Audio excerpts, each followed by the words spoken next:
ചങ്ങായിമാരെല്ലാവർക്കും സുഖല്ലേ? ഓരോ ദിവസം കഴിയുമ്പോഴും സുരേഷ് ഗോപി എന്ന് പറഞ്ഞ ആളുടെ കള്ളമുഖം, പൊയ് മുഖം കേരളക്കരക്ക് മനസ്സിലായിക്കൊണ്ടേയിരിക്കുകയാണ്. സുരേഷ് ഗോപി എന്ന് പറഞ്ഞ ഒരാള് വെറും വാഗ്ദാന കോയി തമ്പുരാനാണെന്ന് കേരളം മനസ്സിലായിക്കൊണ്ടേയിരിക്കുന്നു. വാഗ്ദാനം മാത്രമേ ഉണ്ടാവും. വെറൊന്നും അണ്ണന്റെ അടുക്കുന്ന പ്രതീക്ഷിക്കണ്ട. അണ്ണൻ എവിടെ നിന്നും, അതായത് ആൾക്കാർ കൂടി നിൽക്കുന്ന സ്ഥലത്തു നിന്നായാലും മാധ്യമങ്ങളിൽ വാർത്തയായാലും അപ്പ വാഗ്ദാനം നൽകും. ആ വാഗ്ദാനവും വാങ്ങിയിട്ട് മുണ്ടാണ്ട് പോയിക്കോളണം. വേറൊന്നും പ്രതീക്ഷിക്കാൻ പാടില്ല. അത്തരത്തിലൊരു വാർത്തയാണ് നമ്മുടെ ഖാദർ കരിപ്പൊടി ഇന്ന് പുറത്തു കൊണ്ടുവന്നത്. എൻഡോസൾഫാൻ ബാധിതനായി മരണപ്പെട്ട മകന്റെ ഒരു പാവപ്പെട്ട വയോധികനായ അച്ഛനെ പറ്റിച്ച സുരേഷ് ഗോപിയുടെ കഥ 8 വർഷം മുന്നെയാണ് പറ്റിച്ചതട്ടാ. 8 വർഷം മുന്നേ ഇങ്ങനെ ഓരോ കഥകളായി പുറത്തേക്ക് വരികയാണ്. ഇതൊക്കെ എനിക്ക് തോന്നുന്നു ഒരുപാട് ആൾക്കാരുണ്ടാവും. പലരും നാണക്കേട് കൊണ്ട് അല്ലെങ്കിൽ ഇതുപോലെ പ്രതികരിച്ചു കഴിഞ്ഞാൽ സംഘപരിവാർ പ്രതികരിക്കുന്നവർക്ക് നേരെ നടന്ന സൈബർ ആക്രമണമില്ലേ, അമ്മാതിരി അക്രമമാണ് സുരേഷ് ഗോപിക്കെതിരെ എന്തെങ്കിലും ആരോപണം ഉന്നയിച്ചു കഴിഞ്ഞാൽ എല്ലാവർക്കും നേരെ നടന്നത്. അപ്പൊ ഇതുപോലുള്ള വയോധികന്മാർ, ഇതുപോലുള്ള പാവപ്പെട്ടവർ എങ്ങനെ ആരോപണം മുന്നിട്ട് വരും? പക്ഷെ ഖാദർ കരിപ്പൊടി കൊണ്ടുവന്ന ഈ മനുഷ്യന്റെ കഥ കേട്ട് കഴിഞ്ഞാൽ സങ്കടാവും. അത്രമാത്രം സുരേഷ് ഗോപി ഇദ്ദേഹത്തെ പറ്റിച്ചു. കേരളക്കാരുടെ മുന്നിൽ ഈ പാവം മനുഷ്യനെ വഞ്ചിച്ചു. 8 വർഷം വഞ്ചിച്ചു. 8 വർഷമായി വഞ്ചിച്ചുകൊണ്ടേയിരിക്കുകയാണ്. എന്നിട്ട് അന്ന് ഇമാതിരി കോപ്രായങ്ങൾ നമ്മളെ മുന്നിൽ വന്ന് കാണിക്കുന്നു. കലിംഗ് സംവാദം എന്നെല്ലാം പറഞ്ഞിട്ട് സാധാരണക്കാരുടെ ഇടയിലേക്ക് ഇറങ്ങി വന്നിട്ട് കലിംഗ് സംവാദം. എന്നിട്ട് സാധാരണക്കാരൻ എന്തെങ്കിലും ഒരു അപേക്ഷയുമായിട്ട് പോവാം ഇമാതിരി വർത്താനും. എന്നിട്ട് സാധാരണക്കാരൻ നാണമില്ലേ? ചാണക സംഖ്യകൾ ഇങ്ങനെ സുരേഷ് ഗോപിനെ ഇങ്ങനെ വാഴ്ത്തുപാട്ട് പാടാൻ വേണ്ടിട്ട് ഇമാതിരി ചെറ്റത്തരം ചെയ്ത് കഴിഞ്ഞിട്ടും ഒരു ഉളുപ്പില്ലാണ്ട് ഇന്നലെ സുരേഷ് ഗോപി വന്നിട്ട് പറയുന്നു, ഇനി ഇതുപോലുള്ള ആൾക്കാർ വന്നു കഴിഞ്ഞാൽ ഞാൻ അവരെ മടക്കി കഴിഞ്ഞാൽ എതിർ പാർട്ടി അവരെ സഹായിക്കുമല്ലോ എന്ന്. അങ്ങനെ ഞാൻ ഈ കേരളത്തിലെ എല്ലാ പാവങ്ങളെയും മറ്റുള്ള പാർട്ടിക്കാരെ കൊണ്ട് സഹായിപ്പിച്ചിട്ട് നന്നാക്കുന്നു. ഇതുപോലെല്ലാം പറയാൻ വേണ്ടിട്ട്, ഇമാതിരി പൊട്ടത്തരെല്ലാം പറയാൻ വേണ്ടിട്ട് ഇതുപോലുള്ള വാഗ്ദാന കോയി തമ്പുരാക്കന്മാർക്ക് മാത്രമേ പറ്റൂ. നമുക്കെന്തായാലും ഖാദർ കരിപ്പൊടി കൊണ്ടുവന്ന വാർത്ത എന്താണെന്ന് കേട്ടിട്ട് വരാം. പബ്ലിസിറ്റിക്ക് വേണ്ടിയിട്ട് ഈ പാവത്തിനെ ഒന്നും ഇങ്ങനെ ഇരയാക്കരുത് മിസ്റ്റർ സുരേഷ് ഗോപി. ഇങ്ങനെ നാണം കെടുത്തരുത്. ഒരു ഇത്തിരി ഉളുപ്പുണ്ടെങ്കിൽ ഈ മനുഷ്യന് നിങ്ങൾ കൊടുക്കാമെന്ന് പറഞ്ഞ പൈസ ദയവ് ചെയ്തിട്ട് എത്രയും പെട്ടെന്ന് കൊടുക്കുക. ഈ വീഡിയോ സുരേഷ് ഗോപിയുമായി ബന്ധപ്പെട്ടിട്ടുള്ള ആരെങ്കിലും കാണുന്നുണ്ടെങ്കിൽ ഇങ്ങനെ ഒരു ചെറ്റത്തരം നിങ്ങൾ കാണിക്കാൻ പാടില്ലായിരുന്നു. ഇത് കൊടുംചതിയാണ്. ഈ മനുഷ്യനെ 8 വർഷമായിട്ട് നിങ്ങളിങ്ങനെ ഓടിച്ചുകൊണ്ടിരിക്കുകയാണ്. നിങ്ങൾ ചെയ്ത ഒരു ചതിയുടെ പേരിൽ ഈ മനുഷ്യന്റെ ജീവിതം തന്നെ നശിച്ചു പോയിരിക്കുകയാണ്. ഒരുപാട് നഷ്ടങ്ങൾ ഈ മനുഷ്യന് സംഭവിച്ചിരിക്കാം. അതിനു മുമ്പ് ഒരു വീഡിയോ നിങ്ങൾ കാണുക. എൻഡോസൾഫാൻ ദുരിതബാധിതനായ മകൻ മരിച്ച് 1 മാസം തികയും മുൻപേ ജപ്തി നോട്ടീസ് ഏറ്റുവാങ്ങേണ്ടി വന്ന ഷേണിയിലെ വാസുദേവ നായിക്കിന്റെ കടബാധ്യതയും സുരേഷ് ഗോപി ഏറ്റെടുത്തതാണ്. തിരിച്ചടവ് തുക തിട്ടപ്പെടുത്തി തരുന്ന മുറയ്ക്ക് ആ തുകയും കൈമാറുമെന്ന് അദ്ദേഹം അറിയിച്ചു. വാസുദേവ നായിക്കിന്റെ കാര്യത്തിൽ ഇപ്പോഴും വ്യക്തമായ ഒരു കണക്ക് നൽകിയിട്ടില്ല. എത്ര തുകയാണ് ഇതിൽ ഈ ചെക്കിൽ എഴുതേണ്ടതെന്ന് എനിക്കറിയാത്തത് കൊണ്ട് ചെക്ക് എന്റെ ഭാര്യ ഒപ്പിട്ട് തന്നിട്ടുണ്ട്. ആ ചെക്ക് ഞാൻ ഏൽപ്പിച്ചു പോകണോ അല്ലെങ്കിൽ തുക അറിഞ്ഞതിന് ശേഷം അത് അയച്ചു കൊടുക്കുകയോ ചെയ്യുന്നതായിരിക്കും. അതായത് പരസ്യമായിട്ട് സുരേഷ് ഗോപി ഇദ്ദേഹത്തിന്റെ കടങ്ങൾ ഏറ്റെടുക്കുകയാണ്. കാരണം ഇദ്ദേഹത്തിന്റെ മകൻ എൻഡോസൾഫാൻ ബാധിച്ച് മരണപ്പെട്ടത് കൊണ്ട് തന്നെ ഞാൻ എല്ലാം ഏറ്റെടുക്കുന്നു എന്നുള്ളതാണ് നിങ്ങൾ ഈ വീഡിയോയിൽ കണ്ട പ്രഖ്യാപനം. ഇദ്ദേഹത്തിന്റെ കടം ഏറ്റെടുത്തു എന്ന് വിചാരിച്ചിട്ട് ഇദ്ദേഹത്തെ ഒരു മനുഷ്യനും സഹായിക്കുന്നുമില്ല.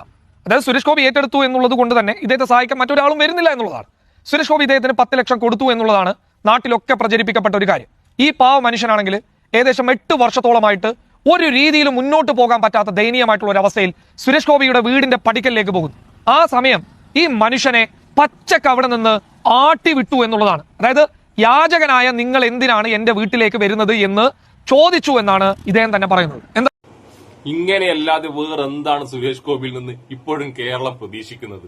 സഹായിക്കാം എന്ന് പറഞ്ഞ് സുരേഷ് ഗോപി ചെയ്ത ഏറ്റവും വലിയ ക്രൂരത എന്താണെന്നറിയോ? വേറെ ആരെങ്കിലും ഈ പാവ അച്ഛനെ സഹായിക്കണം എന്ന് വെച്ച് മുന്നോട്ട് വന്നു കഴിഞ്ഞാൽ അവർ വിചാരിക്കും സുരേഷ് ഗോപി നല്ലൊരു തുക ഇദ്ദേഹത്തിന് കൈമാറിയല്ലോ, അതുകൊണ്ട് ഇദ്ദേഹത്തിന് വേറൊരു സഹായത്തിന്റെ ആവശ്യമില്ല എന്ന് വിചാരിച്ചിട്ട് മറ്റുള്ളവരൊക്കെ പിന്മാറി. അതിന് കണക്കായിട്ട് അവിടെയുള്ള BJP-ക്കാരും പറഞ്ഞ് ഇദ്ദേഹത്തെ സുരേഷ് ഗോപി സഹായിച്ചെന്ന് പച്ചക്കള്ളം പറഞ്ഞിട്ട് അദ്ദേഹത്തിന് വാഗ്ദാനം ചെയ്ത സഹായം കൊടുക്കുകയും ചെയ്തിട്ടില്ല. എന്നിട്ട് ആരെങ്കിലും വന്ന് സഹായിക്കുന്നുണ്ടെങ്കിൽ അത് മുടക്കുകയും ചെയ്തു. അതാണ് സുരേഷ് ഗോപിയും അവിടുത്തെ സംഘികളും ചെയ്ത ഒരേ ഒരു ഉപകാരം ഇദ്ദേഹത്തോട്. ആ ഉപകാരത്തെയാണ് ചെറ്റത്തരം, നാറിത്തരം എന്നൊക്കെ മലയാളികൾ വിളിക്കുന്നത് സംഘപരിവാറെ. നമുക്കിനി ഈ അച്ഛൻ എന്താണ് പറയുന്നത് കേട്ടിട്ട് വന്നാലോ? സംഭവിച്ചത് അതെ, പക്ഷെ ഞാൻ അവരെ തറവാട് വീട്ടിലേക്ക് പോയി, കൊല്ലമിലേക്ക് പോയിട്ട് നമുക്ക് അവരെ അനിയാണ് എന്റെ ഇത് അപമാനിച്ചിട്ട് പുറത്താക്കി അവിടുന്ന് കേട്ടുന്നു. ഇങ്ങനത്തെ 1000 ബേക്കർമാർ ഇവിടുത്തെ വരുന്നുണ്ട്.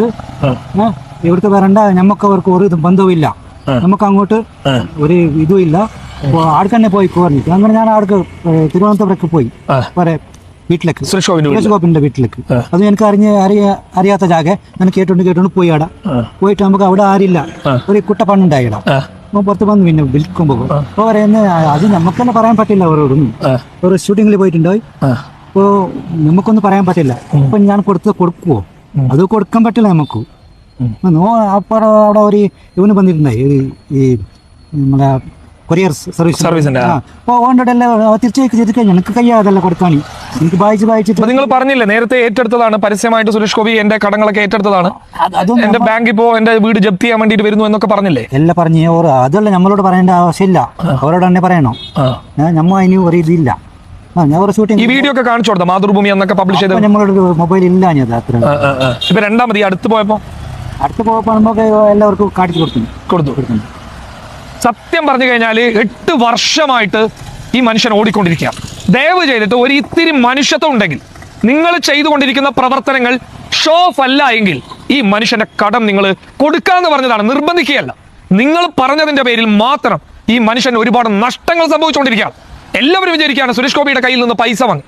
അപ്പൊ ഈ കാര്യങ്ങളൊക്കെ ചെയ്തു കൊടുക്കാന്ന് പറഞ്ഞ ജില്ലയിലെ BJP നേതൃത്വവും ഇദ്ദേഹത്തെ കൈവിട്ടിരിക്കുകയാണെന്നാണ് പറയുന്നത് അല്ലേ? അതെ, BJP-ക്കാരെ ഇപ്പോൾ എല്ലാം ഇത് ചെയ്യുന്നുള്ളത്. എനിക്ക് എല്ലാ ഓരെന്നെ പ്രചാരാക്കുന്നുണ്ട്. 10 ലക്ഷം മെങ്ങിട്ടായി എനിക്ക് ഒരു പൈസ എടുക്കൽ വന്നിട്ടില്ല എന്ന് ഈ സുരേഷ് ഗോപി പറഞ്ഞത് കൊണ്ട് ഞാൻ വീട് ഇപ്പോൾ ജപ്തിയായിട്ടായി. ഈ കാണുന്ന പേപ്പർ ഇതിനൊക്കെ പഴക്കമുണ്ട്.